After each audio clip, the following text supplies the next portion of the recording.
Estudo Bíblico 9.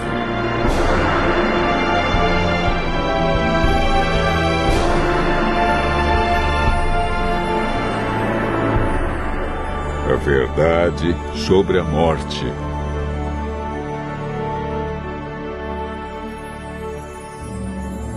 A morte é uma inimiga cruel. E a maioria das pessoas já sentiu a dor e a tristeza que ela traz. O assunto da morte tem sido um mistério que muitos tentam decifrar.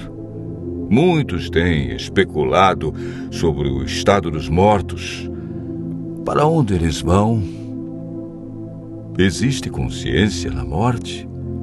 Será a morte o fim ou apenas um estágio, uma passagem para outras vidas?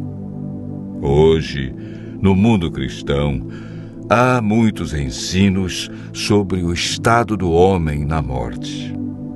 Vejamos o que a Bíblia diz.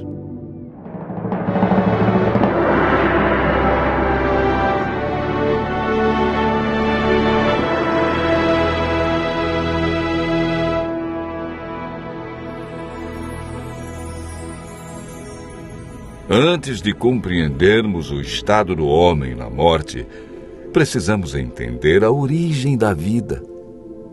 O homem é formado por dois ingredientes: pó da terra e fôlego de vida. A união desses dois elementos resulta em vida. Gênesis, capítulo 2, verso 7, declara: Então formou o Senhor Deus ao homem do pó da terra e lhe soprou nas narinas o fôlego de vida, e o homem passou a ser alma vivente. É importante notar que o homem, ao ser criado, não recebeu uma alma, mas se tornou alma vivente. Isto significa que quando falta um desses dois elementos, pó ou fôlego, a alma morre. Ezequiel afirma claramente em seu livro no capítulo 18, verso 4.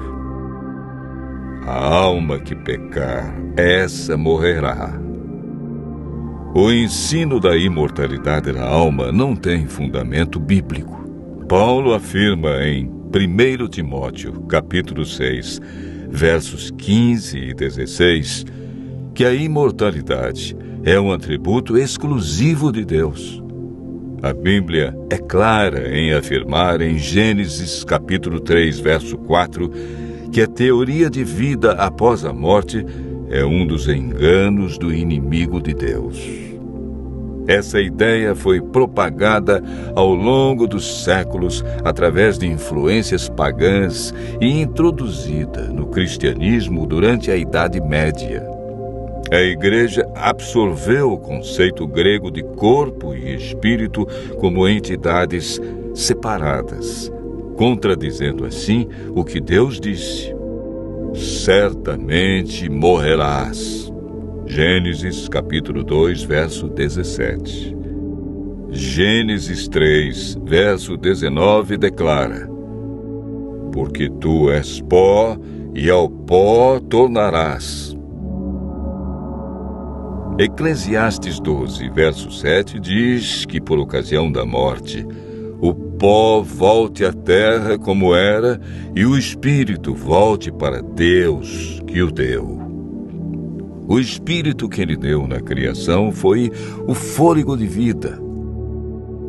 A palavra espírito, que vem do hebraico ruach, ou nechamar, e do grego pneuma, é empregada centenas de vezes na Bíblia. Algumas vezes traduzida por fôlego e outras por espírito, podendo ser usadas alternadamente. Portanto, espírito na Bíblia nunca se refere a uma entidade consciente, desencarnada. Pelo contrário, Davi afirma: os mortos não louvam o Senhor, nem os que descem ao silêncio. Salmo 115, verso 17. O homem, ao ser criado, recebeu imortalidade condicional. Para mantê-la, deveria viver em obediência. Gênesis capítulo 2, versos 16 e 17. E o Senhor Deus lhe deu esta ordem: de toda a árvore do jardim comerás livremente, mas da árvore do conhecimento do bem e do mal não comerás, porque no dia em que dela comeres, certamente morrerás. Deus declarou claramente: morrerás. Foi Satanás, através da serpente, quem declarou: é certo que não morrereis. Essa foi a maior mentira do universo que se mantém até os dias de hoje. Adão e Eva conheciam apenas um mundo cheio de vida, e a morte era um mistério. Eva desobedeceu a Deus, comeu do fruto proibido e o deu a Adão. Como resultado, o que Deus disse se cumpriu. A morte, a dor e o sofrimento passaram a existir. Após o pecado, herdamos uma natureza egoísta que não tem prazer em estar na presença de Deus. Lemos em Eclesiastes 9, versos 5 e 6. Os vivos sabem que hão de morrer, mas os mortos não sabem coisa nenhuma, nem tampouco terão eles recompensa, porque a sua memória jaz no esquecimento. Amor, ódio e inveja para eles já pereceram. Para sempre não têm eles parte em coisa alguma do que se faz debaixo do sol. A Bíblia diz que os mortos não sabem coisa alguma, portanto, não podem se comunicar com os seres vivos e nem os vivos com eles.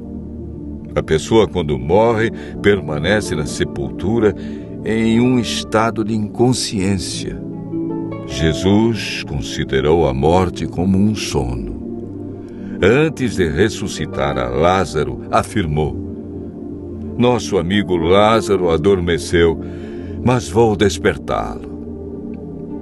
Jesus apresenta a solução para a morte em João, capítulo 5, versos 28 e 29. Não vos maravilheis disto, porque vem a hora em que todos os que se acham nos túmulos ouvirão a sua voz e sairão, os que tiverem feito o bem para a ressurreição da vida, e os que tiverem praticado o mal para a ressurreição do juízo, que ocorrerá após os 1000 anos. O que receberão aqueles que participarem da primeira ressurreição, a ressurreição da vida? 1 Coríntios, capítulo 15, versos 51 a 53, declara: eis que vos digo um mistério. Nem todos dormiremos, mas transformados seremos todos, num momento, num abrir e fechar de olhos, ao ressoar a última trombeta. A trombeta soará, os mortos ressuscitarão incorruptíveis, e nós seremos transformados. Porque é necessário que este corpo corruptível se revista da incorruptibilidade, e que o corpo mortal se revista da imortalidade. Desde que o ser humano pecou, perdeu a imortalidade, mas por ocasião da segunda vinda de Cristo, os que o aceitarem como Salvador receberão a dádiva da imortalidade conquistada por Jesus na cruz. João afirma, e o testemunho é esse, que Deus nos deu a vida eterna, e esta vida está no seu Filho. Aquele que tem o Filho tem a vida.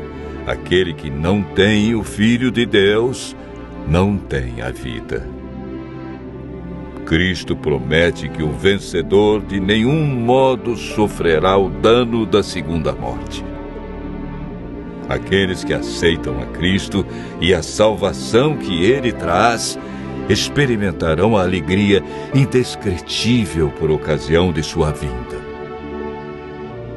Desfrutando felicidade plena, passarão toda a eternidade em companheirismo com seu Senhor e Salvador.